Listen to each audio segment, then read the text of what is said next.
How is everyone doing? Happy Friday. I am Kelsi.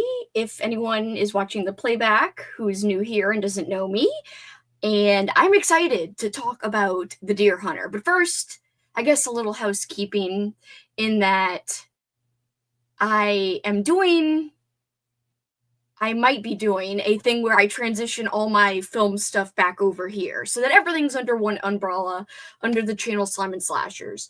I'm still deciding on that, but this kind of live show would usually be on my other channel, but I decided to have it on this channel because whatevs. I want to start putting things back under this channel just so that everything is under one little roof, under one place, whatevs. Anyway, Deer Hunter, a great film in my opinion. I'd love to hear what you guys think. What did you rate it? What are your thoughts? Favorite scenes? Anything that stood out to you. I will say that this is the very first time that I ever watched the movie on Blu-ray. I have seen it many times growing up, which seems weird, like a weird movie to watch as a younger person. But my dad introduced me to this movie when I was a teenager, a young teenager, and he was like, "You should check out this movie. It's like really good." And I always grew up loving movies and stuff, and my dad introduced me to a lot of great movies, this being one of them as well. I probably watched it for the first time just on TV, like we rented it or it was already playing. But I then, after seeing it and loved it, I watched it quite a few times growing up, and I had it on DVD. So I just bought it on DVD. But just recently, I got this collector's edition, and it's a 4K Blu-ray combo pack. And there are special features, but I did not get to dig into them, sadly. I wish I had the chance to dig into the special features, but sadly, I did not have the time. I just rewatched this 2 nights ago, and I'm sorry, guys, that this live show is so late. Technically, this is our film club pick, not for this month, but for last month, and we're having the discussion so late, like, in the month after the month this was the movie for. But it is what it is. Things have been crazy, so please excuse me. But I'm really excited to talk about this movie. And I gotta say, watching it on Blu-ray was incredible. The freaking color, the transfer, incredible. I am so glad I bought this. And I just bought this, like, I think a month ago when I was like, oh, I can't wait to rewatch it. I searched to see if it was on Blu-ray or if there was even a 4K version of it. So I would have watched the 4K, but I don't have a 4K TV currently, sadly. But I love this movie, and it's never looked better. There's so many insane wide shots that are like some of the most beautiful shots maybe ever in any movie. Such beautiful landscapes, and then especially in the beginning of the movie and then in the end of the movie, the before war parts and the after war parts, but which makes a really stark contrast to the scenes that are, depicting the war in Vietnam. So I just thought the landscape before and after is really well done. Even the wedding scene. So there's this long exposition in the beginning of this film. Some people like that. Some people hate it. Let me know what you think about the exposition. Do you think it was too long? Do you think it was fine? Do you think it added any extra context? I always warn people when I tell them about how great this movie is and I suggest them watching it, that beware, it is a slow burn. And to me, the movie that I could compare it to, I guess, the most, just because of the way the beginning is and like the nature of the film, would be The Godfather. So The Godfather, a similar thing. You get a big wedding in the beginning, but it's kind of foreshadowing that, like, not everything is bright and rosy. This is not a big family celebration. There's more going on, in the underbelly of this family. Kind of like this small community having the wedding for the deer hunter. They're all thinking that these guys are just going to be proudly serving their country and everything's going to be great. But there's just great foreshadowing parts throughout the entire wedding scene, really long scene, that kind of hint that it's not going to be all roses, God, there's so many good parts. If I had to pick a favorite, I don't even know if I could, but to kind of, before we dive into some specifics here, I will say that for this movie, for me, it's a 5-star. Personally, it's an all-time favorite movie. Now, it's not in my top 4 on Letterboxd. Like, you can only pick 4 films, like, as your top 4 favorite, but I would definitely maybe count it in my top 10, top 15, at most top 15. I really, really like this film, and I hadn't seen it in many years, but I remembered a lot of it except for the streaking and the very end. I didn't remember either of those parts, but almost every other part, I was like, I feel like I just watched this yesterday. But again, this transfer, it's never looked better. And this is a reversible cover here. You don't have to use this side, but I like this side better a lot. This side's okay, but so this movie was nominated, I think rightfully so, for 9 Academy Awards. It won, I think, 5. Christopher Walken won for Best Supporting Actor, among other awards it won out of the 9 nominations. But I will say, I didn't know this, but I just did some Googling, and apparently there are some controversies surrounding the film, especially when it was first released. Let's see, how did they word it?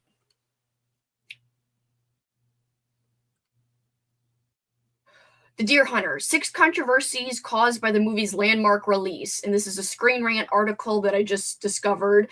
So, like, for instance, I think who protested it?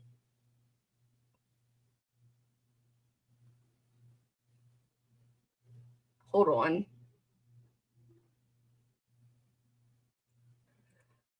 Jane Fonda. She said it was a racist movie that reflected the Pentagon's view of Vietnam, not the reality. And the film, she argued the film had inaccurate depiction of barbaric Vietnamese soldiers, which seemed to endorse American forces' intervention to stop them. I think it's not so black and white in that it's trying to paint them, the Americans, as the good guys. I don't think the film was trying to do that. I think the main story of the film is that war is not black and white, and it's not as easy to return to normal life afterwards, if that makes sense. So I think there's a lot of symbolism going into it. I don't think the film's just so black and white saying like Vietnam was, we were right to go there. I don't think that's what it's saying at all, especially with the ending, which to me felt very ironic. Like they sing God Bless America, but I think it's kind of ironic because their lives, it's all disrupted. But let me see what you guys have to say. I am so glad that you watched it, Mike. Emotional damage. Easy 5 stars. Very jealous of that 4K. Currently typing up my 5 out of 5 review on Letterboxd. I can't wait to read your review, Mike. Oh my gosh.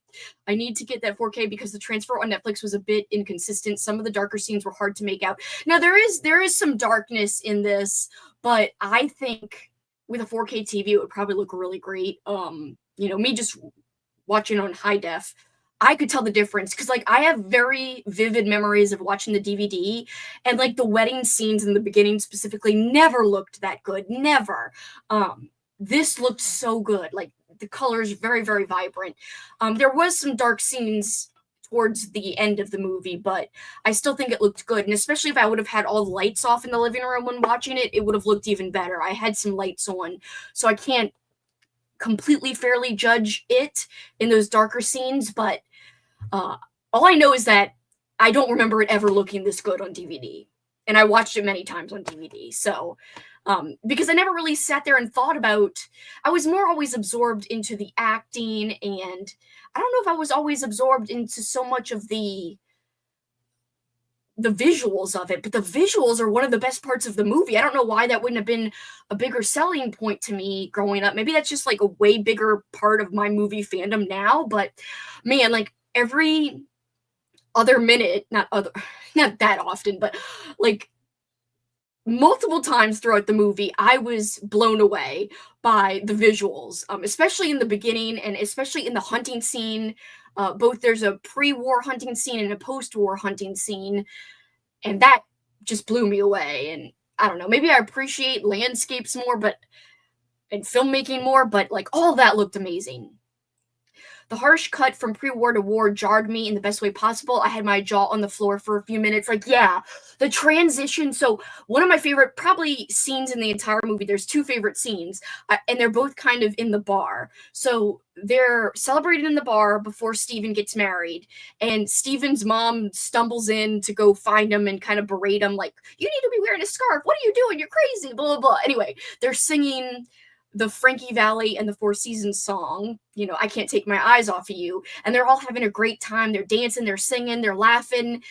Life seems good, But I feel like the mom coming in and like breaking up their good time is kind of another little bit of foreshadowing. Not as heavy as the foreshadowing that happens later, like during the wedding, but nonetheless, I think it's a little bit of foreshadowing, but I just love the song being played and them all like singing, and you could tell they have a really strong friendship and that they're all really happy to be hanging out with each other. So that's one favorite scene, just because it introduced me to that song, to Frankie Valli and the Four Seasons, and just because I think it's a great moment of character development for all the characters. But then after the wedding and after the hunting trip, they go back into the bar. It's closed. They're the only ones in there. And the bar owner, who's one of the friends, is playing this very sad song on the piano, and they all look very sad, and it's quiet, and they're just kind of all sitting there taking in the music, the very morose piano music. And then all of a sudden you hear helicopter noises, and it cuts to Vietnam. So you're thrown straight in, and then it gets heavy from there. So you do have a long period of exposition, is what I call it, almost like in a book. You have this long setup of just mundane stuff, and then you get the kind of jarring change into the war with the helicopter noises and then like the stark fire visuals and like the torn up landscape. So anyway, that is one of my favorite scenes, is that transition where they're in the bar playing the piano music, and then you hear the copter over that scene, and then it cuts to that scene where they're in Vietnam. So good, so masterful. And I think I might have been like, this freaking movie, when that part came on. Anyway, love the beginning with the wedding. I think it really sets everything up with fantastic foreshadowing. Now, I could see how if someone's never seen this movie, they might be bored with the beginning, but I freaking think that's such a necessary part of the movie. You could argue that it could be shorter, but I never felt for 1 second that it was too long, personally. It's just, it makes you care about the characters so much more and understand their interpersonal, relationships with each other a little bit more, versus if you wouldn't have had that. I think the wedding is so important, the building up, the way the characters will be irreparably changed, and how devastating it will be. And just like how close they are to their community as a whole, I think is important for when you get the post-war scenes. So I don't think it would have been as impactful if you just had the war and then the post-war. And even if you had just a little bit of the pre-war stuff, like the wedding, I don't think you would really see how truly bonded the entire community is of that little town. And also, like, some of my favorite foreshadowing parts, one, you kind of get the sense that Robert De Niro likes Meryl Streep's character a lot, and there's like this weird dynamic between them. But he's also best friends with Christopher Walken's character, so it's this weird, strained relationship. And obviously, it's a very working class town, so that's kind of part of the visuals of everything too, where you open up and you see the factory work, like great visuals too. So it's like they go from one kind of fire, like making a living, to like another kind of horrendous fire with the war. When you get that cut from the town to the war, and like the village, he has to burn the village on fire. But anyway, there's a lot of great parts. There's also a part where the guy at the reception's like, drink, and if you don't spill a drop, it's a sign of good luck. Well, a drop is spilt, and you see it spilled onto her dress. So there's a drop of wine, and to me, that little drop of red wine is just such a masterful, like, yeah, is it pretty obvious that, oh God, that means something bad's gonna happen? Yeah, but I just think it's so masterful. Obvious, but masterful. I mean, I don't think there's anything wrong with something like that being obvious. It's integral. I agree. I think it needs to be there. My favorite scene is the hunt after the war, when there's that scene at the cabin and he refused to kill the deer. Pardon me. I do love that scene too, Andrew. That scene is so great because, as you and I were talking about the other day, like, he is like, deer hunting was almost something like that was religious to him. He took it very seriously. You could tell that before the war and after the war. He made a big deal about this one shot, killing a deer with one shot. And so he's chasing the deer up the mountain. He has him in his sights, and he just decides not to kill him. He decides to like shoot off in the distance. But then he comes back and he almost shoots his friend. He could have easily shot his friend. Again, these are spoilers, but that is such an impactful scene. And I think his friends really didn't realize how mentally messed up he was until that moment. Because that moment kind of screams like, oh my god, he's not okay, to say the least. But I love that scene too. The post-war hunting scene, I love the tracking shot of De Niro walking on the hill reflected in the water. The old Michael is trapped in the lake, untouched by trauma, a dull reflection. I love this. That's such a good observation, Mike, and you just had watched it, so it's like so fresh in your brain. Oh my god, that's so great. A dull reflection of the past. I freaking love this observation. I love that so much. I normally agree with Jane Fonda, but I don't in this scenario because I think the movie really highlights the fact that the Americans don't belong there and can't connect with the place. No, I don't think it's so like you're saying. I don't think it's so black and white trying to say that it's pro-America. Like, where's this one part of the article where it says, okay, it says one of the controversies of the movie, according to this article, is the meaning of God Bless America at the end, which I also was like, is it really supposed to be patriotic in terms of its meaning? Obviously, they were singing it to still be patriotic, but are we as the audience supposed to think it's ironic? I think it plays off as ironic to me, and I think that makes it a better film to view it through like the lens of irony. So anyway, it says here, at the end of The Deer Hunter, after Mike tries and fails to bring Nick home from Vietnam, he and his friends attend the funeral. Following the service, the group convenes at John's bar, where the mood is decidedly somber. John starts to sing God Bless America as a tribute to Nick, and all the others join in. The use of this patriotic song in the final scene might seem to convey jingoistic pro-America message, but there's a bittersweet irony in the Deer Hunter's use of God Bless America. They're asking God to bring love and peace to the nation that sent Nick to Vietnam to die. So again, I think it's actually better to view it that way. So like, I would have rather it be viewed in that kind of bittersweet irony kind of way versus I think in that moment they're singing it as a comfort for themselves. But I think after specifically Robert De Niro's character goes and comes back, I think he knows that his whole preconceived notion about what it would be like to fight in a war were wrong.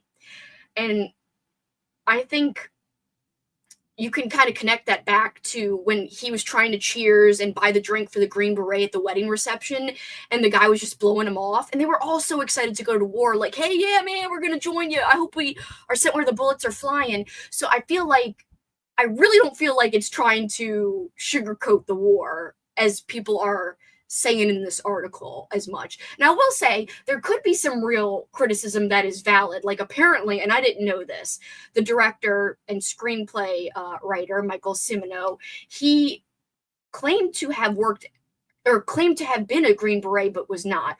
Also, there wasn't a big Russian roulette scheme happening in Vietnam with prisoners of war. That was just purely put in there for the movie. But I think, again, that's symbolic. I wasn't thinking of that as that literally happened in the war. I was thinking of there were horrors taking place in the war, including horrors done by the Americans, like, trying to shoot themselves and committing acts they weren't completely proud of and just, becoming changed in a way. So anyway, I just don't think it's so black and white as maybe Jane Fonda was trying to say it was. Feels very anti-war and anti-Vietnam, especially. I think so too, but is that just how we feel now so many years after? Whereas when it came out in 1978, the war was pretty fresh and criticism of the war was pretty fresh. So maybe like seeing it through a more recent lens, maybe Jane Fonda was like, this is completely wrong. it's not really commenting on who is good or who is bad or whether or not we should have been there. It's about how America has dragged down working class Americans and irreparably damaged them. Not only damaged them, but damaged their entire community. Because it's not just Nick and Steven and what the hell's De Niro's character's name. It's not just them who are messed up. It's, Steven's wife, who's like basically catatonic at one point. It's Meryl Streep's character, whose whole future she had wanted disappeared and was taken away from her. So yeah, I agree with you, Mike. I don't really think. Now, maybe for the film's purposes, they were painting the Vietnamese people as kind of one note. But again, Robert De Niro rescues Steven's character from the water, carries him down the road, and he drops him off with who I assume is foreign soldiers, the other side soldiers helping. So it's not like there's no good foreign people in the movie, but I don't think it's trying to say that all were bad, just that there were bad people out there. Love the slime video. I don't know. The final scene is almost a mournful singing of a patriotic song after the funeral of their friend. Totally agree. Totally agree. I mean, it's such, like, I had tears at the end. Mike agrees with Andrew about being anti-war. I will say that I love the first act. What I was most surprised by was how short the actual war part is. I was expecting it to be more about that, but I'm glad it wasn't.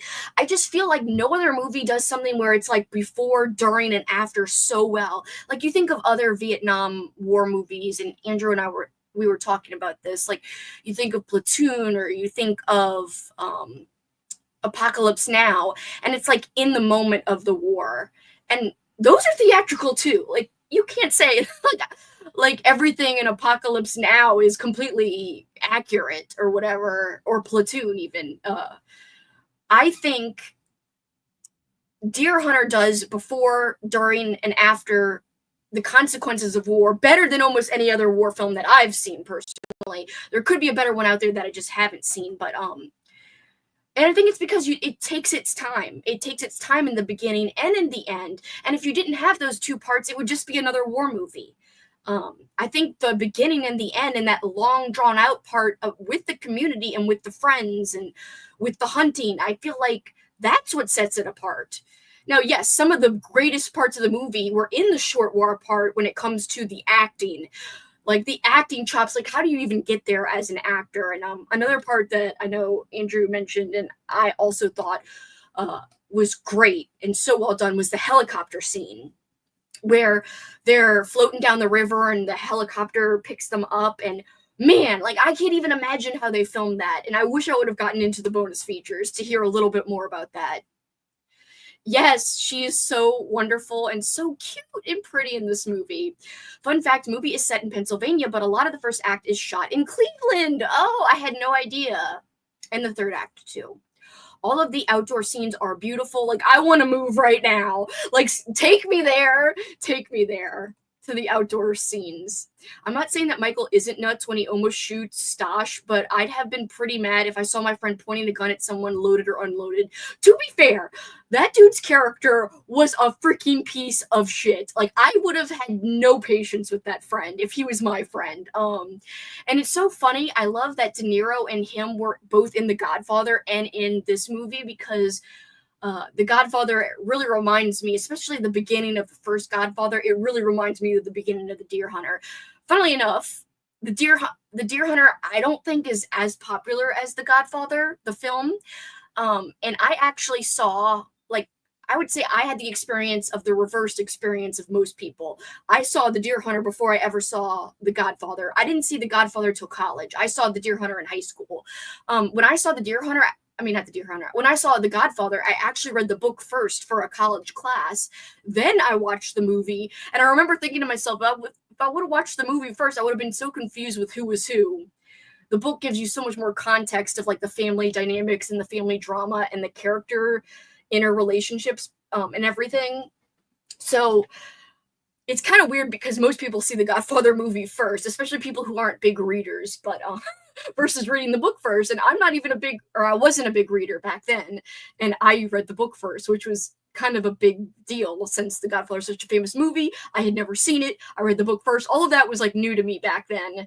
And it was unlike me to have read a book before watching the movie, or read a book period and really enjoyed it as much as I enjoyed The Godfather. But so when I first saw The Godfather, immediately I was like, this beginning reminds me a lot of The Deer Hunter.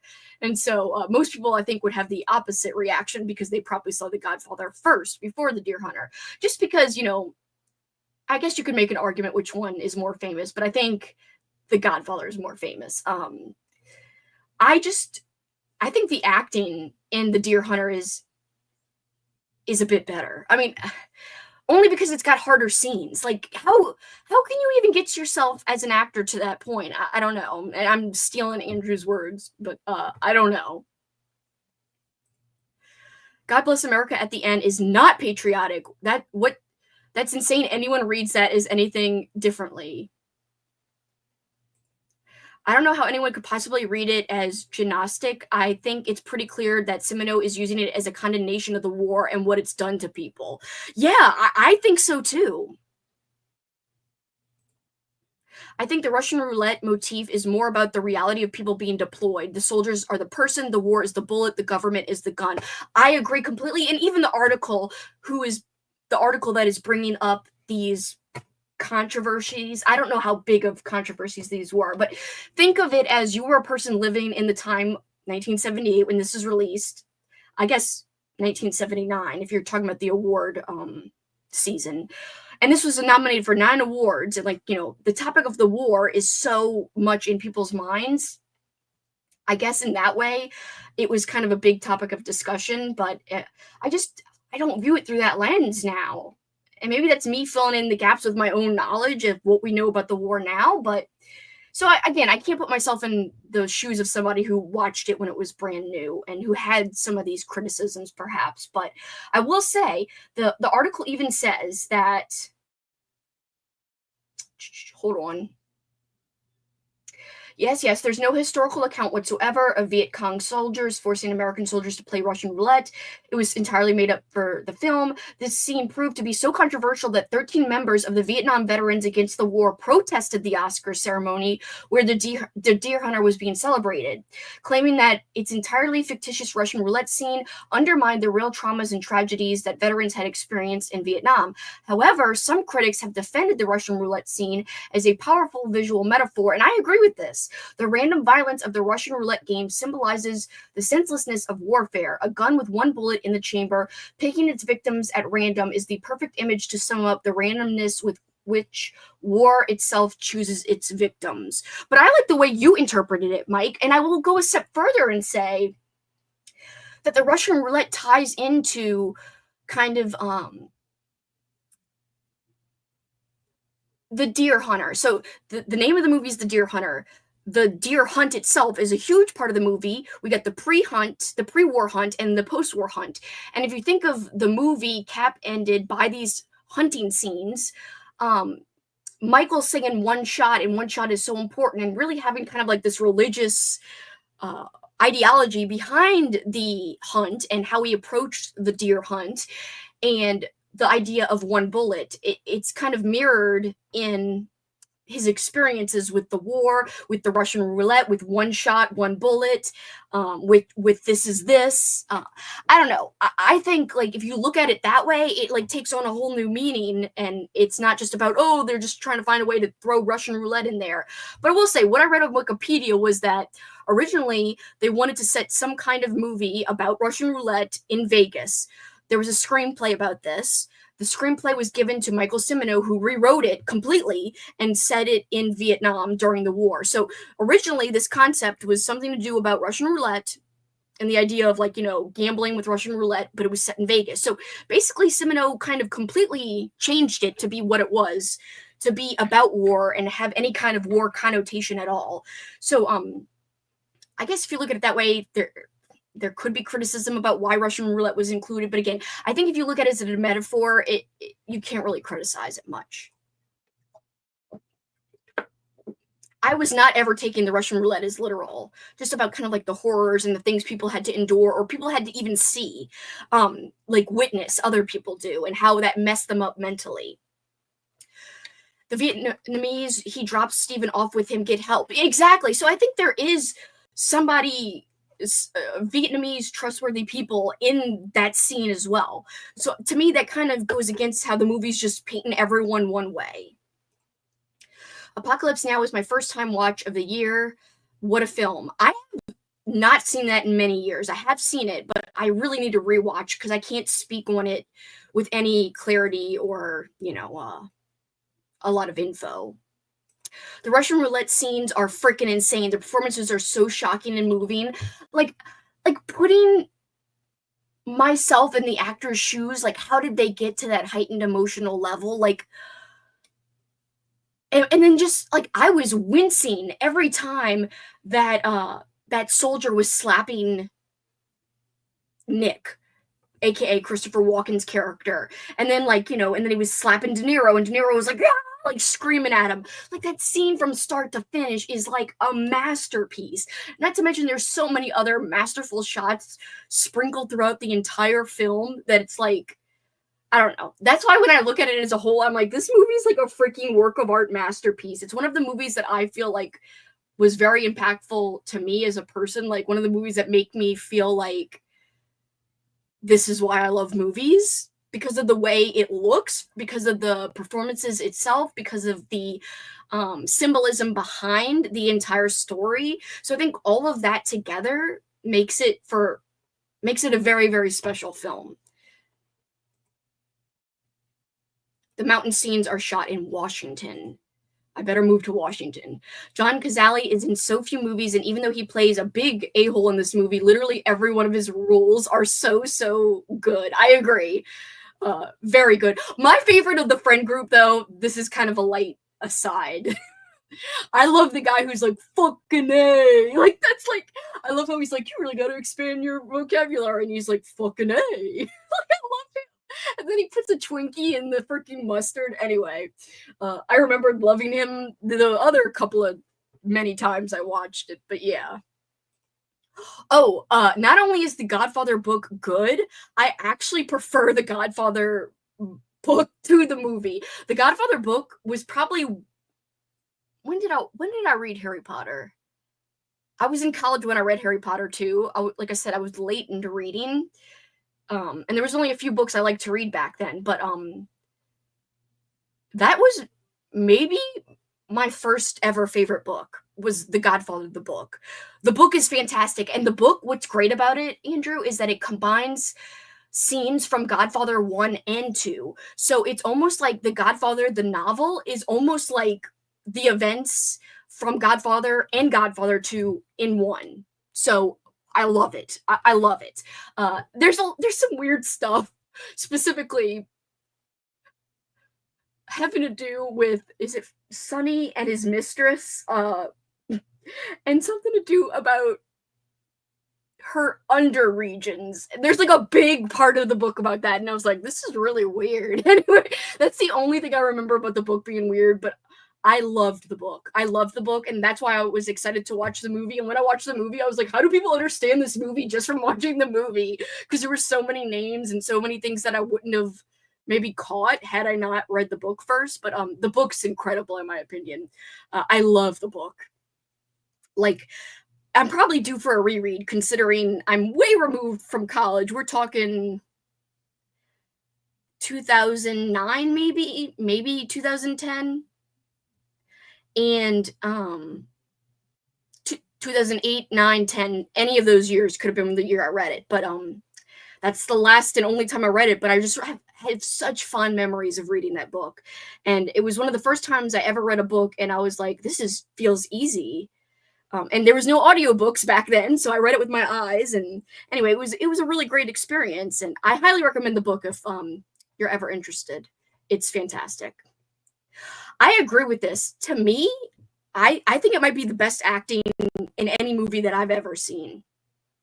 There are other, so I don't think it's just because the movie's super bleak, and I of course think that actors in bleak movies have a very tough role to accomplish, and a very tough role to portray when they're portraying characters in bleak situations.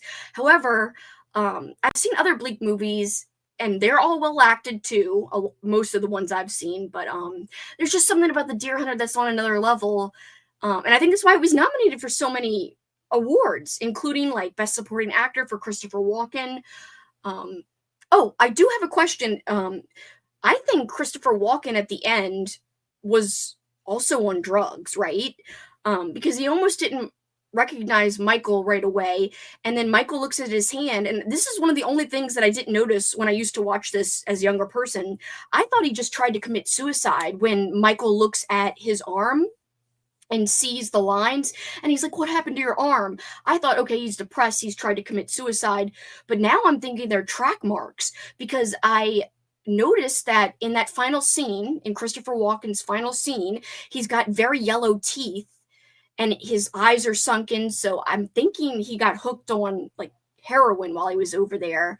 I don't think that's why he started playing the Russian roulette. I think that was because of the horrors of everything he had witnessed and the thought of how he couldn't face going back home. But I think at the end, what didn't help his mental state was that he was possibly on drugs. How did you guys interpret that part? Did you think he was on drugs? Do you think he was still just mentally disturbed? A little bit of both, obviously. I would say a little bit of both, but I never thought he was on drugs when I used to watch it back when I was younger.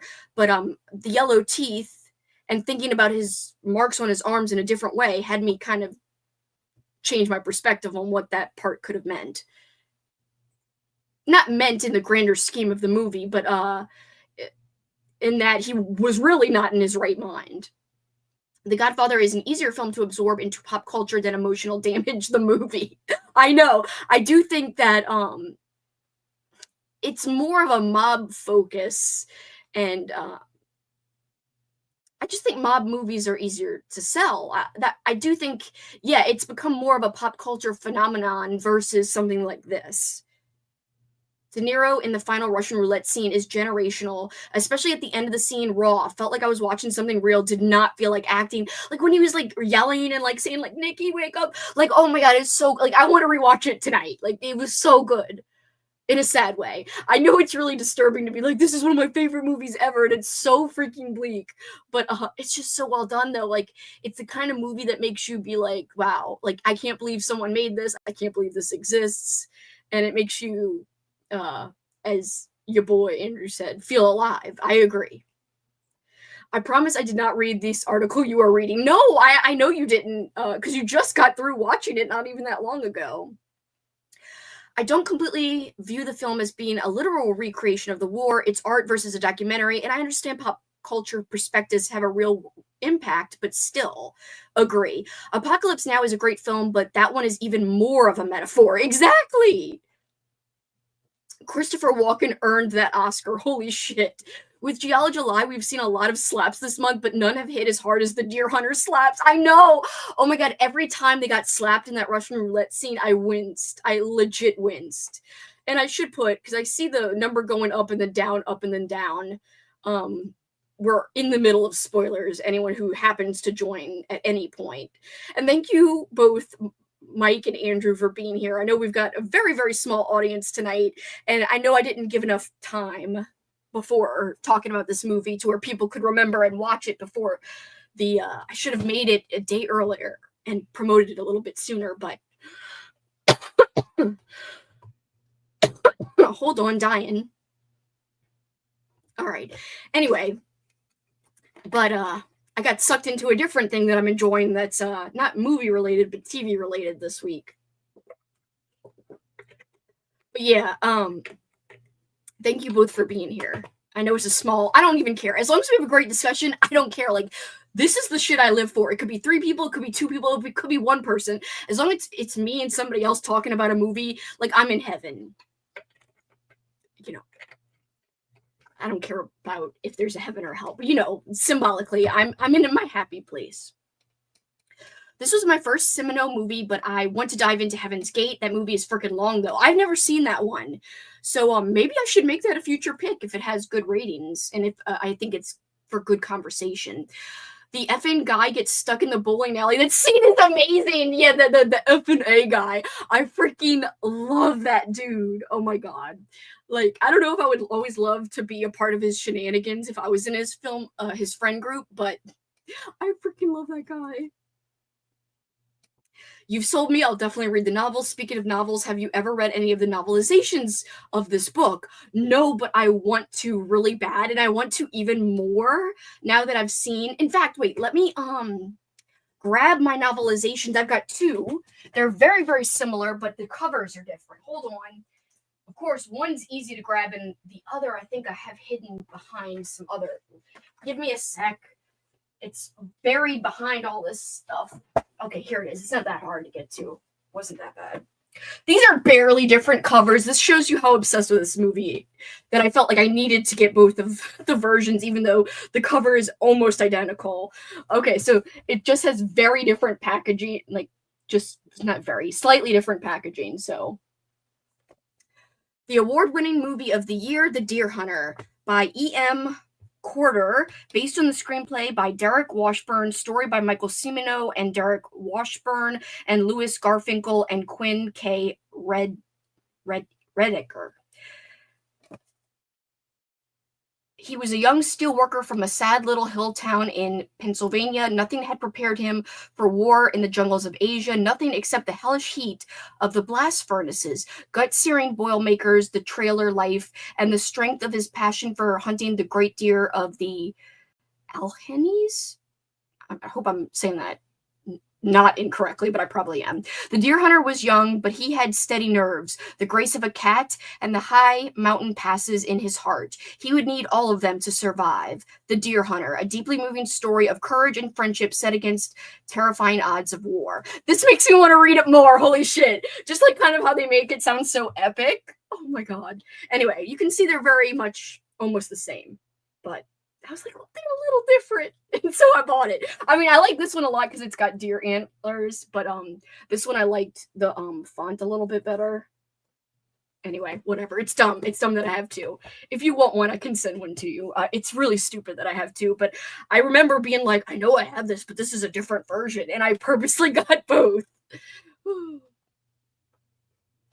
Deer Hunter's acting is comparable to Schindler's List as far as I love Schindler's List. Schindler's List is incredible. That's another great, like, all-time wonderfully acted movie, but this one really is pretty amazing.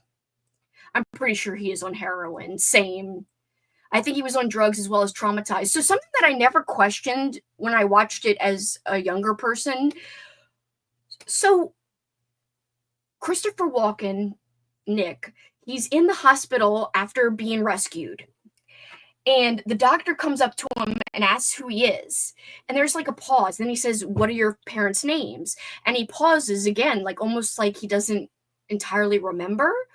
And then I was a little confused. Like, does he just not remember his life? Does he have like brain damage from the trauma? Like, is there something going on? Obviously he breaks down and starts crying. I just think he's mentally, upon further thinking of it, I don't think he had any actual memory loss, just that he was mentally messed up. But how did you guys read that part? Obviously he does have memory. He thinks as he's walking around, he thinks he sees Robert De Niro's character and says, Mike, but it's somebody else. He's like, oh, sorry, I thought you were somebody else. So that he remembers the name Mike kind of shows you right there that he didn't lose his memory. And that was after the doctor asked about his parents' names. And then he's sending money to Steven in the VA hospital from where he's at, from his winnings, hidden in elephants. So to me, that tells he remembers Steven, he remembers home. He just feels like he can't go home. So I don't think it's about not being able to remember. I think it's about he just couldn't face going back for some reason. The track marks make a lot of sense because I feel like the Russian roulette element is already a very obvious version of attempting to end his life. Yeah.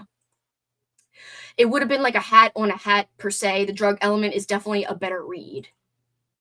I was curled up in a ball during that final Russian roulette game. I know. I'm so glad you guys are here. Thank you so much. What TV thing did you get drawn into? Oh my god. I did not think I would like this show, but Yellowstone. I just was watching it in passing and I'm hooked now. Like I didn't even see the full first season because I wasn't like always in the room, but I was just, passing, and that has some great performances. And I usually think like stuff like that is cheesy, but it's really well done. And I was like yelling at the TV. So I'm sucked into Yellowstone, the TV show. I'm on season 4 now. Realized today that it was discussion night and gasped, so I had to squeeze it in. Yeah, I'm sorry. I'm going to be so much better when it comes to the next few chats. So anybody who's happening to tune in, our next one will be Vertigo, and Vertigo is technically this month's movie, so July's movie. So I am striving to have it at the very beginning of August, as in the latest, the second week of August. I don't want to go past that because then this happens and we're like weeks and weeks behind when a lot of people have watched it and then they don't remember about the live show. I don't give them enough notice, yada yada. We don't have a big turnout. So I'm going to be better, but at least I'm having these live shows, and that's all I care about. And I don't know. I'm going to play the movie live shows for my book club by ear. Like if I feel the book really deserves a discussion, then I might strive for one. But I'm definitely always going to have a movie discussion for the movie club, because to me, there's just something, especially when I've been purposely picking these films. Some I've seen, well, all the ones we've watched so far I have seen, and I knew they'd be great discussion films. Some of the ones coming up I have not seen, but I've been told that they're good discussion films. But I'm going to do my research and make sure every movie we pick is discussion worthy. So we should never have, a bad or light discussion in that I pick a movie and then there's nothing to say about it. I don't think we're going to have that happen. I love both of them. I like them both too. I do. I think there's like, even though it's almost the same, I still think there's like things to love about each of them. Anyway, I really like the description on the back, and it makes me want to read them. Maybe I'll read them if you're still going to do your novelization November. I know there's Vampvember happening the same month, but I'm going to do like a dual novelization vampire theme. Like I'm going to do some vampire books, some novelizations, and some that might be both, like the novelization of Fright Night, by the way, which will be perfect. And that's by Skip Inspector, who I love. I made it sound like they're one person. I love them. They're two people.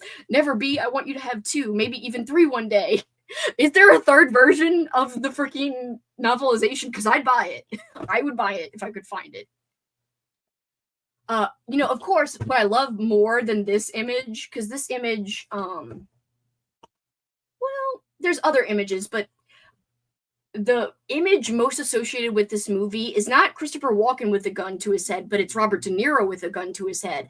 And I wish I could have put that in the thumbnail, but you can't do stuff like that. It would totally it's almost like trigger warning type of stuff. Like, somebody pointing a gun to their head, you almost have to hide that.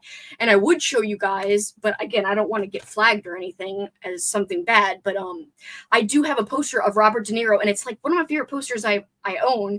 And I bought it when I was like 17 years old, which is just kind of weird for a 17-year-old to go and buy this poster. So back then, they didn't have a lot of good options for Deer Hunter posters. Like, I'm sure some might have been just like an image kind of like that, or maybe nothing as good as this artwork for the 4K Blu-ray combo. But I really, really liked the image of Robert De Niro pointing the gun at his head. And it's all in black and white except for his red headband, which he doesn't wear a red one in the movie. He wears like a brown one. But anyway, but it's in Italian because I couldn't find like an American, like good quality one that didn't have like the folds in the print. So, or in the scan of the print. Anyway, I bought an Italian poster when I was like 17 years old, and it says Il Cacciatore, the deer hunter. It's one of my favorite posters, but I would love to show it to you, but I don't think I should because of YouTube. I have copies of Halloween in the double digits. I think having 2 of the same book is okay. He's very traumatized, but I feel like there are periods of some lucidity. Yeah. Yellowstone rocks. So I don't know why I thought it would be mediocre. I guess I just assumed it'd be like a cheesy TV style Western versus like movie quality, but it's 100% movie quality. There's so much action, but what really I like is the characters. A lot of the characters I've really come to like, and I am very surprised by that. It might be the surprise of the year for me in terms of a show that I would never thought I would have liked. Not that I don't like cowboy western stuff. It's just not something that I thought I would like a TV show about, but it's really good. Yes, I'm glad you like it too. It's a good ass dad core TV show. Nice, my parents like that show. I always wonder why he doesn't call Meryl Streep in that hospital scene. My read is about the fact that her father is abusive and he doesn't want to do that. I think that's a good read. But also, I think another reason I don't think it's pro-war or America did everything right is, you remember the scene where he goes to make the call? Christopher Walken. He goes, it's a very crowded area. Everyone's fighting for the phone. In fact, after he just gives up on the phone call, someone goes to take his place using that phone he was using, and two guys almost get in a fight over the phone. So literally, it's almost like dog eat dog, not organized. Like literally, clearly, the government was not organized to help these soldiers and not equipped to help them get home or to deal with their trauma. Like, to me, if you were the doctor going up to Christopher Walken and he's like can't even get through a sentence without breaking down crying, like right there, you're like, we got to intervene. Like something's not right here. Back then, obviously, there's nothing in place to help. There's nothing that they're gonna do. So what do? They're like, we need to get him out of here. Just release him. But they let him basically be responsible to get himself home. So I think that whole scene, it's like all these hurdles he's got to get over, and he's just not mentally equipped to even do anything. Doesn't know what he wants to do. He's looking for some help. He's looking for something familiar. There's nothing around him. I think that's why when he almost sleeps with the prostitute, and right before he finds the Russian roulette people, he thinks he recognizes Michael, goes after the guy, and it's not him. I think that's like his last grasp to try to find something familiar and some kind of help to get back home, to cope with getting back home. But I think once it's not Michael and then he finds the Russian roulette, I think at that point he has given up hope on reacclimating to his normal life because he feels like maybe he can't. He's just too damaged. But I do like your take that maybe he doesn't want to become abusive like her father, and he feels like he will be. He feels like he will not be a good person if he goes back in the mental state that he's in. But I just think that whole scene where he's trying to make the phone call, the person can't hear him, he's trying to spell where he wants to connect to on the phone, and he just gives up. He says, you know what, never mind, freaking forget it.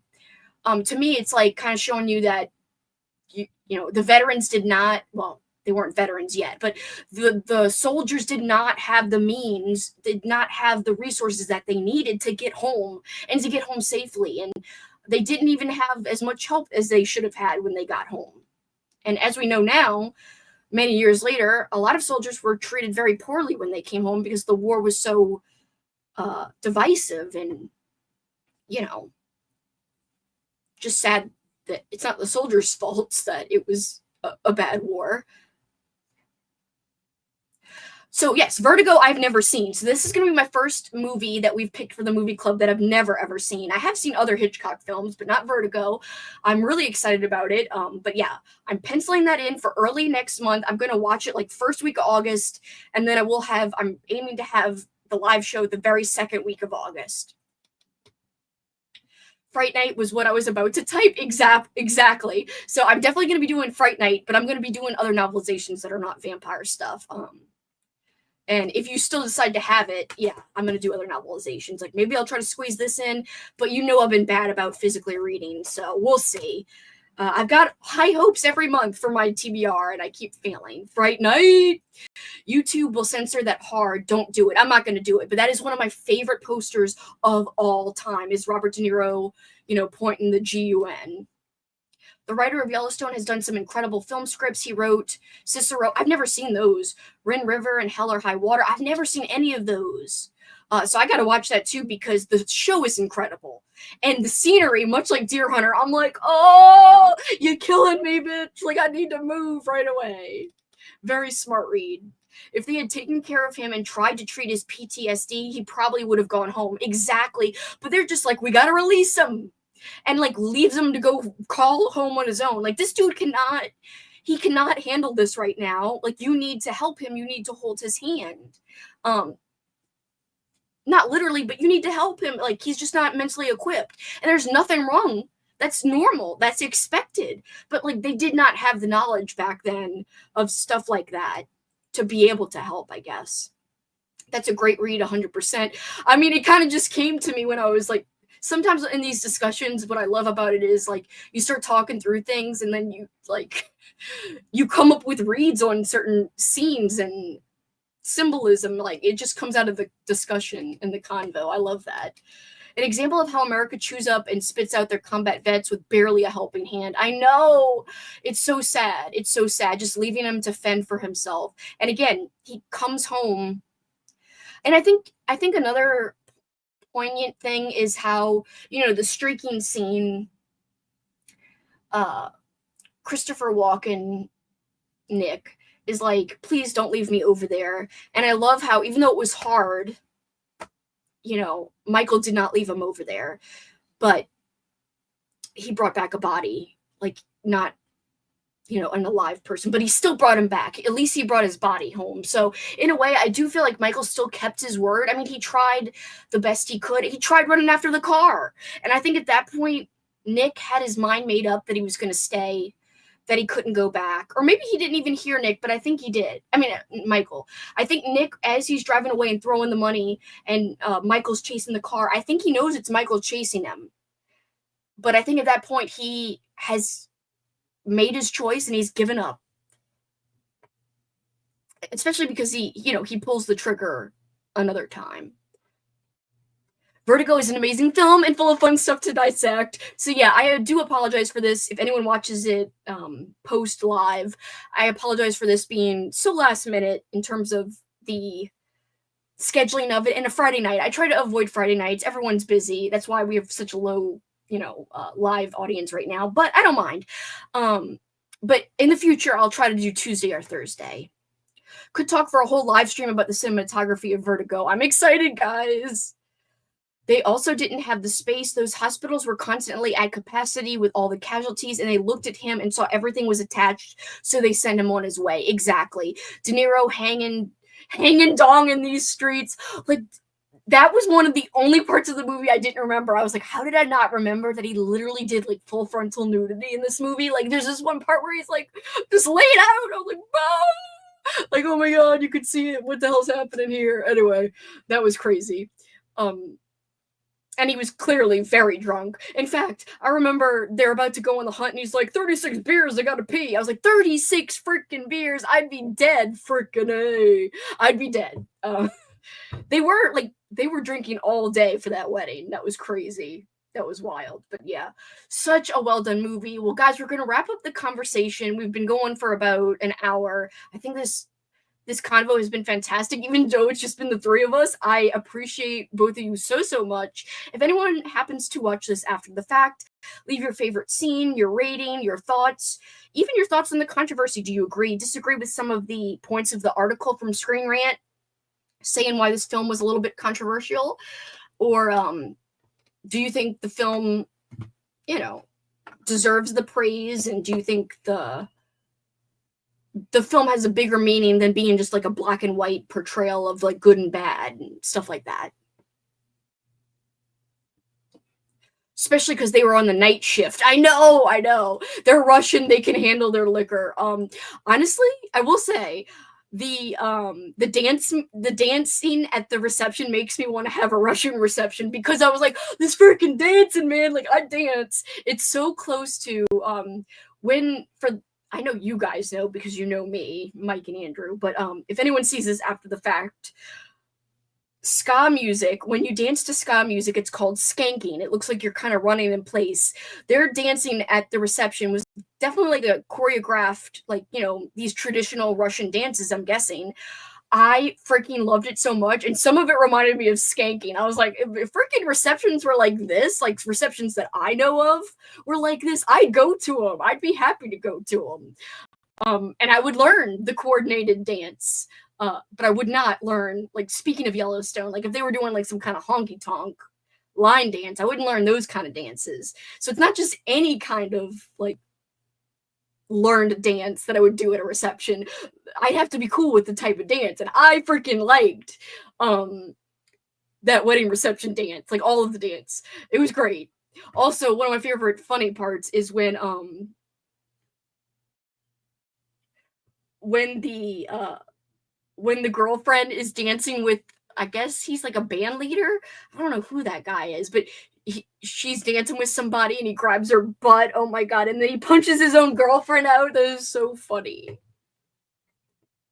That wedding looks so damn fun. I was like, these people know how to freaking party.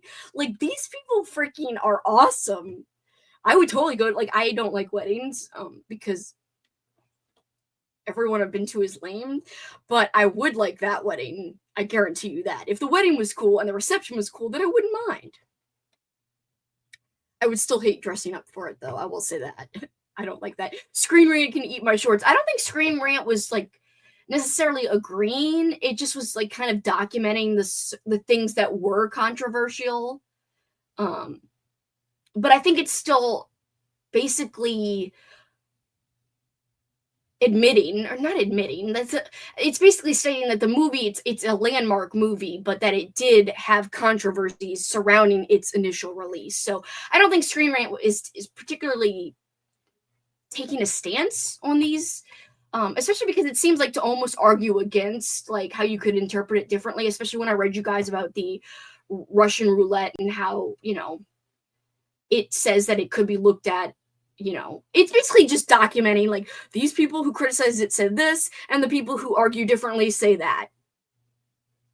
So yeah, I think Screen Rant's not trying to be lame, but the criticisms can eat my shorts. But no, I don't want to criticize anybody, especially if some of the people criticizing are, veterans, which I would not want to wish them ill at all. But and I can understand why it would be hard for some of them to watch this, and especially, but again, it's not meant to be completely accurate. It's like not a documentary, as Andrew has said in this discussion. And I don't think it's supposed to be like a documentary look at the war. I think there is supposed to be symbolic things in this. I think that was on purpose. I've seen you skanking and you're a queen at it. Get your sumo suit back out. I know. Oh no. The first time someone told me about skanking, I thought you were pranking me. Such a funny name for the dance. I know. One of the funniest parts to me is when they leave their buddy on the side of the road repeatedly. I actually love that take, and that take is beautiful. Like the background, and oh my god, like you could see everything in that background. It's so beautiful. But yeah, it's great. And I love how he's like, don't F around now. And he's like about to do it again. Well, they do it twice, but then they're about to do it again, and they just let him get in the car. So good. I don't think it was the F&A guy. I think it was the guy who owned the bar. I couldn't remember which one of the friends got left on the side, but that scene is great. But anyway, guys, if you want to drop any last minute, observations, do so before we wrap up. But one final reminder, Vertigo, it's coming soon. It's the pick for this month. The discussion will be second week of August. Pencil it into your calendar. Look out. I will post on my community tab. Expect that my future discussions will probably happen on Slime and Slashers. I haven't 100% made it official, but I am thinking I'm going to switch all my content back to this one channel. And if I do keep a second channel, it'll be my ASMR channel, not my... I just think it's so easy to talk about books and movies together because a lot of times what I'm reading and watching go together. Like, what I read and watch for Halloween goes together. What I read and watch for Giallo July goes together. What I read and watch for freaking... Old School April goes together. So, whatever. It is what it is. What I'm going to be reading and watching in November is going to go together. So, it's not going to be great, I guess, for performance because not all movie people will want to watch book videos. Not all book people will want to watch movie videos. But, it is what it is. Something fell back there and it freaked me out. Oh, it was the bar owner guy. That's what I thought. I didn't think it was the F&A guy. This was a great discussion. Hope everyone has a great night and a great weekend. I appreciate you guys being here. I'm sorry it was such a low audience, but you guys really made the discussion fantastic. And if anyone watches this after the fact, please, please, please drop your thoughts on the movie. I really want to know. And I also hope everyone has a great weekend and a great night. That would not be good ASMR. More ASMR. Woo, definitely going to try and squeeze in Vertigo. You've got time, Mike. You've got at least a week and a half. to fit it in. And I also have a week and a half because I haven't watched it yet. So although I always pick the movie, I literally watch the movie the month after it's the pick for, because I like to watch it right before the discussion. But I like to give people a whole month and a little bit extra. Even though you don't usually need that long for a movie, but whatever. I guess it's just the book person in me from having so many book discussions to give extra time, but whatevs. All right, guys, I appreciate you. Any other thoughts that come to you about the movie, you could always drop them in the Discord as well. There is a channel just for the Deer Hunter, so if anything comes to you, if you happen to research any articles or learn any interesting facts about the film, I'd love to hear about it, even if the discussion is already over. It doesn't matter. I had a great time with you too, Mike. Thank you, both of you, so much, Mike and Andrew. I appreciate you guys. I will see you later. Hope everyone enjoyed who was able to get to Deer Hunter. I know it's a bleak film, but I do think it's important. I do think it's symbolic, and I do think it's a very moving film with, in my opinion, some of the greatest performances of freaking all time. And I think it deserved the praise it got at the Academy Awards, and I think it deserves to be on the top 100 list, which it is a part of AFI's top 100. I actually think it should be even higher in terms of even closer to 1 than it is. I think it's like 57 or something. It's in the 50s. I think it should be closer to 1. Like, I'd put it in the top 15 personally, but that's just me. There's a lot of great films out there though, so I'd have to really think about it. But thank you guys for letting me talk about one of my favorite films, and I will see you later. Goodbye.